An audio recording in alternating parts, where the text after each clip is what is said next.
আসসালামু আলাইকুম। আজকে আমরা কোড ফোর্সেসের এডুকেশন রাউন্ড 148-এর নাম্বার প্রবলেমটা সলভ করবো। প্রবলেম স্টেটমেন্টে কি দেখা আছে ওটা যদি আমরা প্রথমে মনোযোগ দিয়ে করে নিই। আমাদের বলা আছে a palindrome is a string that reads the same from left to right and from right to left।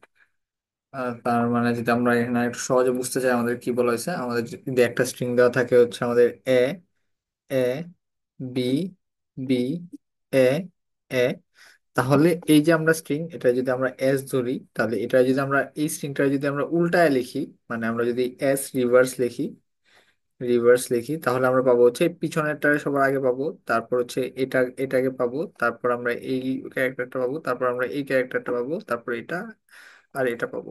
তার মানে আমরা এস স্ট্রিংটারে উল্টায় লিখলাম। আর যদি এইটা করার পর আমাদের যদি s is equal to s reverse হয়, রিভার্স এই মানে এস কে উল্টানোর পর যে স্ট্রিংটা পাইলাম আর এস যে অরিজিনালি যে স্ট্রিংটা ছিল ওই দুইটা স্ট্রিং যদি সমান হয়, তাহলে আমরা ওই যে এস স্ট্রিংটা ছিল ওই স্ট্রিংরে আমরা হচ্ছে প্যালিন্ড্রম বলতেছি। এটা আমাদের অনেক ধরনের অনেক আমাদের প্যালিন্ড্রোম হচ্ছে অনেক স্ট্রিং আমাদের প্যালিন্ড্রোম হতে পারে। যেমন হচ্ছে আমরা আরেকটা স্ট্রিং, এটা আমাদের উপরে যে স্ট্রিংটা রাখলাম ওটা আমাদের এক ধরনের একটা প্যালিন্ড্রোম হতে পারে। আমরা একবার এ A D A B A এ এরকম একটা স্ট্রিং আমাদের প্যালিন্ড্রোম হতে পারে। এরকম একটা স্ট্রিং প্যালিন্ড্রোম আমরা কেন বলতেছি, কারণ হচ্ছে এই স্ট্রিংটারও যদি আমরা উল্টাই সেক্ষেত্রে আমরা হচ্ছে তিনটা এ পাবো শুরুতে, তারপর একটা ডি পাবো, তারপর আমরা এ পাবো তিনটা, তারপর দেখা যাচ্ছে এই স্ট্রিংটা সমান, তাহলে আমরা এই স্ট্রিংটাকেও প্যালিন্ড্রোম বলতে পারতেছি। তারপর আমাদের কি বলছে যে এখানেও কয়েকটা প্যালিন্ড্রোমের উদাহরণ দেওয়া আছে। তারপর হচ্ছে you are given a string as consisting of lower case Latin characters, the string is palindrome. মানে আমাদের বলে দেওয়া আছে যে স্ট্রিংটা আমাদের কাছে দেওয়া হবে ওই স্ট্রিংটা প্যালিন্ড্রোম হবে। You have to check whether it is possible to rearrange all the letters in it to get another palindrome.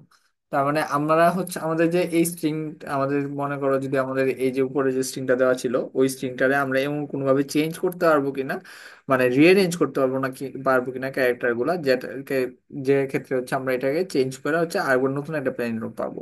যেমন এই ক্ষেত্রে যদি আমি এভাবে লিখি B A A B A, তাহলে আমাদের এখানে চারটা এ আছে ঠিক আছে, দুইটা বি আছে ঠিক আছে।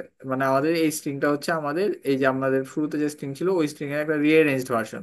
আর এই স্ট্রিংটাকেও যদি আমরা হচ্ছে প্যালিন্ড্রোম কিনা ক্যালকুলেট করি তাহলে এটার জন্য আমরা প্যালিন্ড্রোম পাবো। তার মানে এখানে আমরা বলতেছি যে এখানে আমাদের যে শর্তটা দেওয়া আছে ওই শর্ত অনুযায়ী আমাদের এই যে এস যে আমাদের প্রথম স্ট্রিংটা ছিল আর দ্বিতীয় স্ট্রিংটা যদি আমরা এস ওন বলি, তাহলে এস যে আমাদের প্রথম স্ট্রিংটা ছিল ওই স্ট্রিংটা হচ্ছে এই প্রবলেমের জন্য আমরা ওই স্ট্রিং এর ক্যারেক্টার গুলো রিঅ্যারেঞ্জ করে এমন আরেকটা স্ট্রিং তৈরি করতে পারতেছি, যেখানে হচ্ছে আমরা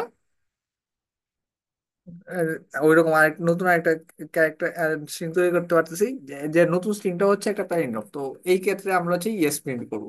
আর যদি সেম ভাবে আমরা দ্বিতীয়টার জন্য চেষ্টা করতে যাই যে আমরা ক্যারেক্টার গুলো রিঅ্যারেঞ্জ করে আমরা নতুন একটা স্ট্রিং বাইট করে ওটা প্যারাগ্রাফ কিনা, তো আমরা দেখবো যে এমন কোনো সিচুয়েশন আমাদের এখানে তৈরি করতে পারবো না আমরা, যেখানে হচ্ছে আমরা এই নিচের ক্যারেক্টার নিচের স্ট্রিংটা রিঅ্যারেঞ্জ করে আমরা নতুন আরেকটা প্যারাগ্রাফ তৈরি করতে পারি। তো নিচের স্ট্রিংটার জন্য আমরা হচ্ছে নো প্রিন্ট করব। তো এখানে আমাদের কিছু কনস্ট্রেন্ট দেওয়া আছে। এখন এই প্রবলেমটা যদি সলভ করার চেষ্টা করি, আমরা হচ্ছে স্যাম্পল ইনপুট গুলাতে পরে আসবো যে ওইগুলা কেন আনসার কি হইলো আর কেন হইলো। তো আমরা হচ্ছে আমাদের যখন আমরা একটা স্ট্রিং প্যালিন্ড্রোম কিনা ওটা চেক করব, তখন হচ্ছে আমরা আমরা হচ্ছে স্ট্রিংটাকে কয়েকটা ভাগে ভাগ করব। তো এটা আমরা কয়টা ভাগে ভাগ করবো এটা নির্ভর করতেছে যে স্ট্রিং এর যে সাইজ ওই সাইজটা আমাদের জোড় কিনা বা জোড় বা বেজোড় কিনা। তো যেমন হচ্ছে আমাদের প্রথম স্ট্রিং এর সাইজটা হচ্ছে জোড়, এখানে আমাদের n = 6। তো যখন জোড় হবে তখন স্ট্রিংটাকে আমরা হচ্ছে মাঝখান থেকে দুইটা ভাগে ভাগ করব। আর আমাদের মাঝখান থেকে দুই ভাগের বাম সাইডে যে অংশটা হবে ওই অংশ আমার ডান সাইডের অংশের ওই অংশটা আমাদের ডান সাইডের অংশের পজিশন ওয়াইজ মিররলি সেম হতে হবে। যেমন এখানে আমাদের বি পাইছি এ পাইছি আর এখানে আমরা বি এ এ পাইছি, মানে আমরা এখান থেকে বাম দিক থেকে ডান দিকে গেলে যে সংখ্যাগুলো পাবো এখান থেকে আমরা ডান দিক থেকে আমরা হচ্ছে ডান দিক থেকে বাম দিকে গেলে যে সংখ্যাগুলো পাবো এখানে আমাদের বাম দিক থেকে ডান দিকে গেলে আমাদের সেম সংখ্যাগুলো পাওয়া উচিত, তাহলে হচ্ছে আমরা ওই সংখ্যাটার প্লেন বলতে পারবো। আর যদি আমাদের বেজোড় হয়, যেমন এই জোড়ের ক্ষেত্রে আমরা দুইটা ভাগে ভাগ করতেছি, আর যদি বেজোড় হয় সেই ক্ষেত্রে আমরা করব কি, আমরা তিনটা ভাগে ভাগ করব। তিনটা ভাগে ভাগ করব আর আমাদের তিনটা ভাগের ভাগ করব, এখানে হচ্ছে আমাদের মাঝের ভাগটা আমরা হচ্ছে কনসিডার করব না। আর হচ্ছে আমাদের বাম পাশের ভাগটা সেম আগের লজিকের মতো, যেমন আমাদের ডান দিক থেকে বাম দিকে গেলে আমাদের হচ্ছে, আর যে সংখ্যাগুলো পাবো আমাদের ডান পাশের অংশের বাম দিক থেকে ডান দিকে গেলে আমাদের সেম অংশ সেম সংখ্যাগুলো পাওয়া উচিত। তাহলে আমরা বলতে পারবো যে আমরা যে প্যারেন্ট আমরা যে আমরা আমাদের যে স্ট্রিংটা আছে ওই স্ট্রিংটা প্যারেন্ট। আর মাঝখানের সংখ্যাটারে আমরা নিব না, এর কারণ হইতেছে এই মাঝখানে যে সংখ্যাটা থাকবে ওইটা হচ্ছে আমাদের সব সময় অড অড পরিমাণ সংখ্যক বার এক্সিস্ট করবে। যেমন এখানে আমাদের যে ডি সংখ্যাটা আছে ওই ডি সংখ্যাটা হচ্ছে আমাদের অড সংখ্যক বার আছে বা একবার আছে। তো এই এই সংখ্যাটা আমাদের সব সময় এই মাঝখানে বসাইতে হবে, তো এটা আমাদের আসলে চেঞ্জ করার কোনো উপায় নাই। তো এই মাঝখানের ক্যারেক্টারটারে আমরা কখনোই হাত দিব না। আমরা হাত দিব কই, আমরা আমরা বাম সাইডের ক্যারেক্টার গুলোতে হাত দিব, অথবা আমরা বাম সাইডের ক্যারেক্টার গুলোতে হাত দিব, বা আমরা ডান সাইডের ক্যারেক্টার গুলোতে হাত দিব। তো এখানে আরেকটা দেখার বিষয় হইতেছে যে কোনো একটা ক্ষেত্রে যদি এই যে উপরেরটার জন্য যদি আমরা চেক করতে, উপরেরটার জন্য যদি আমরা মিলিয়ে দেখতে যাই, কোনো একটা ক্ষেত্রে যদি আমরা এই দ- বাম সাইডের কোনো একটা ক্যারেক্টারকে হাত দিই, যেমন এই ক্যারেক্টারে হাত দিয়ে আমরা এক ঘর বামে নিলাম, তো ওই অনুযায়ী আমাদের ডান সাইডের ক্যারেক্টারটাও আসলে চেঞ্জ করা লাগবে। তো মানে এখানে আমি বলতেছি যেহেতু আমাদের দুই ক্ষেত্রে আমাদের বাম পাশ আর ডান পাশ সবসময় আইডেন্টিক্যাল করতে হবে, আমাদের বেজোড়ের ক্ষেত্রেও সেম, আমাদের বাম পাশ আর ডান পাশ আইডেন্টিক্যাল হতে হবে। সেই ক্ষেত্রে আমরা যদি বাম পাশে কোনো একটা ক্যারেক্টারে হাত দিই, তাহলে আমাদের ডান পাশে ওই ক্যারেক্টারটা আমাদের ওই অনুযায়ী চেঞ্জ করা লাগবে। তো আমরা আলটিমেটলি যে কোনো এক পাশে আমরা ক্যারেক্টার চেঞ্জ করতে পারতেছি কিনা ওইটা আমরা যদি চেক করি যে এই পাশে আমাদের পক্ষে ক্যারেক্টারটা চেঞ্জ করা সম্ভব হইতেছে কিনা, বা সিকোয়েন্সটা চেঞ্জ করা সম্ভব হইতেছে কিনা, ওইটা চেক করলে আমরা বলতে পারবো যে এই প্রবলেমটার জন্য আমাদের ইয়েস প্রিন্ট করতে হবে কিনা বা নো প্রিন্ট করতে হবে। যেমন হচ্ছে উপরের যে টেস্ট কেসটা আছে ওই টেস্ট কেসে আমরা হচ্ছে এ এ বি এই সিকোয়েন্সটাকে চেঞ্জ করে আমরা রিঅ্যারেঞ্জ করে আমরা এ বি এ বা হচ্ছে বি এ এ এরকম হচ্ছে আলাদা আলাদা স্ট্রিং তৈরি করতে পারি। তো স্ট্রিং তৈরি যেহেতু আমরা এটা পারতেছি, সেই ক্ষেত্রে আমরা বলবো যে এইটার জন্য আমরা এমন আরেকটা স্ট্রিংও তৈরি করতে পারবো যেটা হচ্ছে প্যালিন্ড্রোম প্লাস হচ্ছে রিঅ্যারেঞ্জ করে আরেকটা প্যালিন্ড্রোম তৈরি করা সম্ভব, যেটা হচ্ছে আমাদের রিঅ্যারেঞ্জ করে আরেকটা প্লেন রং তৈরি করা সম্ভব। আর এই ক্ষেত্রে যদি আমরা দেখি একটা সাইডে আমাদের আছে এ এ এ, আর এই যে এই তিনটা ক্যারেক্টার আমরা একটা আরেকটার সাথে রিঅ্যারেঞ্জ করে আমরা নতুন কোনো স্ট্রিং তৈরি করতে পারতেছি না। তো আমরা বলবো যে এই যে এস অন স্ট্রিংটা আছে ওই স্ট্রিংটার ক্যারেক্টার গুলো রিঅ্যারেঞ্জ করে না আমাদের পক্ষে নতুন কোনো স্ট্রিং তৈরি করা সম্ভব না, যে যে হচ্ছে ওই স্ট্রিংটাও প্যালিন্ড্রোম। তো এই প্রবলেমটার সলিউশন তাহলে আমাদের কি দাঁড়াইতেছে, আমাদের উপরেরটা যখন হচ্ছে 6, আমাদের মাঝখানের ভ্যালু হচ্ছে 6/3, 6/2 ইজ ইকুয়াল টু 3। এই 3তম ক্যারেক্টার এই 3তম ক্যারেক্টার পর্যন্ত আমরা দেখবো হচ্ছে প্রত্যেকটা ক্যারেক্টার সেম কিনা। আর এটার জন্য কি আমরা দেখবো 7/2 ইজ ইকুয়াল টু 3.5, এটা যদি আমি ইন্টিজার ভাগ করি সেই ক্ষেত্রে আমরা এক্ষেত্রেও তিনটা ক্যারেক্টারের জন্য দেখতেছি যে আমাদের সবগুলা ক্যারেক্টার সেম কিনা। সবগুলা ক্যারেক্টার যদি সেম হয়ে যায়, যদি আমাদের এখানে যদি এখানে যদি আমাদের সবগুলা ক্যারেক্টার সেম হয়ে যায় সেই ক্ষেত্রে আমরা কি করব, নো প্রিন্ট করব। আর যদি সবগুলা ক্যারেক্টার সেম না হয় সেই ক্ষেত্রে আমরা ইয়েস প্রিন্ট করব। তো খুব সহজ সলিউশন, মানে সলিউশনটা এত সহজে হয়তো বা মাথায় আসার কথা না, কিন্তু হচ্ছে ইমপ্লিমেন্টেশনটা খুব সহজ হবে আমাদের জন্য। আমরা প্রবলেমটা রিডিউস করতে করতে একটা ছোট্ট একটা ইমপ্লিমেন্টেশন নিয়ে আসছি। তো ওই কাজটা এখন আমরা করবো স্ট্রিং দিয়ে। আমাদের প্রথমে একটা ইন্টিজার এখানে হচ্ছে আমরা প্রথমে এখানে আমাদের মাল্টিপল টেস্ট কেস আছে, যেহেতু আমাদের এখানে মাল্টিপল টেস্ট কেস আছে, তো আমরা বলতেছি ইন্টিজার টি নিছি, আমরা ওইটা ইনপুট নিছি, আমরা একটা লুপ চালাইছি। আমরা এইখানে হচ্ছে আমরা মাল্টিপল টেস্ট কেসের ব্যাপারটা হ্যান্ডেল করে নিছি। এখন হচ্ছে আমাদের একটা স্ট্রিং ইনপুট নিতে হবে, স্ট্রিং এর সাইজ ক্যালকুলেট করতে হবে।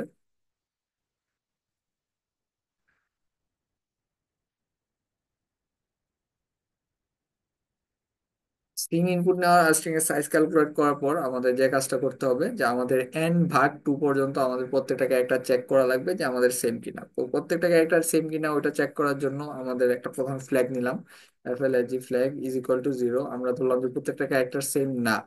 তো ইন্টিজার আমরা ফ্ল্যাগ ইজ ইকুয়াল টু 0 ধরলাম যে আমাদের প্রত্যেকটা, 0 বলতে বুঝাইছে আমাদের প্রত্যেকটা ক্যারেক্টার সেম না। আচ্ছা, 0 বলতে 1 বলতে বুঝাইতেছি যে আমাদের প্রত্যেকটা ক্যারেক্টার সেম।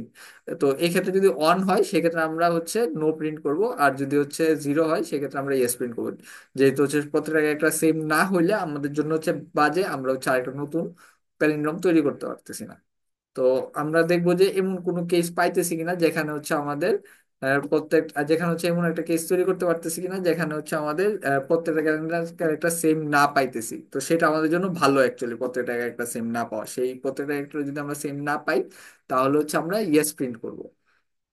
তো for integer I is equal two 0, I smaller than n ভাগ 2, আই প্লাস প্লাস।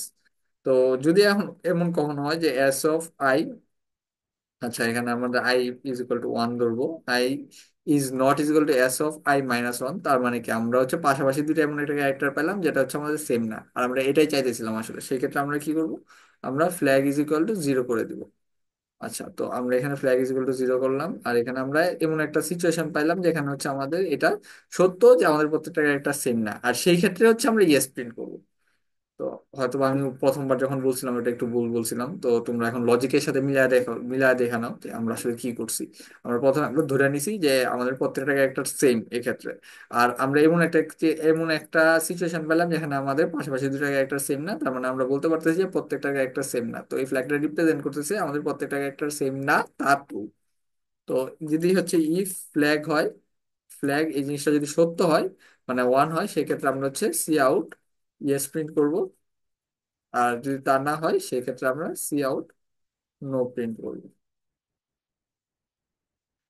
তো আশা করি আমাদের সলিউশনটা রান করবে। আর হচ্ছে আমরা যদি স্যাম্পল টেস্ট কেসগুলো কপি করে নিয়ে আসি তাহলে আমরা ইয়েস নো নো পাবো, আর হচ্ছে আমরা এখানে দেখতেছি আমরা ইয়েস নো নো পাইছি।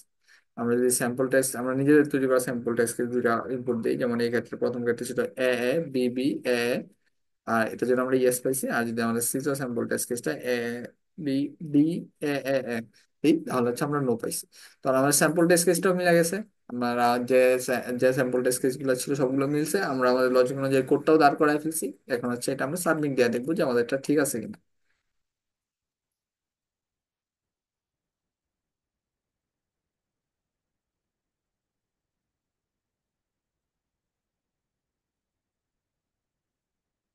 আমরা দেখতে পাইতেছি যে এখানে আমরা অ্যাকসেপ্টেড ভার্ডিক্ট পাইছি। আশা করি তোমরা সবাই সলিউশনটা বুঝতে পারছো। সবাইকে এতক্ষণ মনোযোগ দেওয়ার জন্য ধন্যবাদ।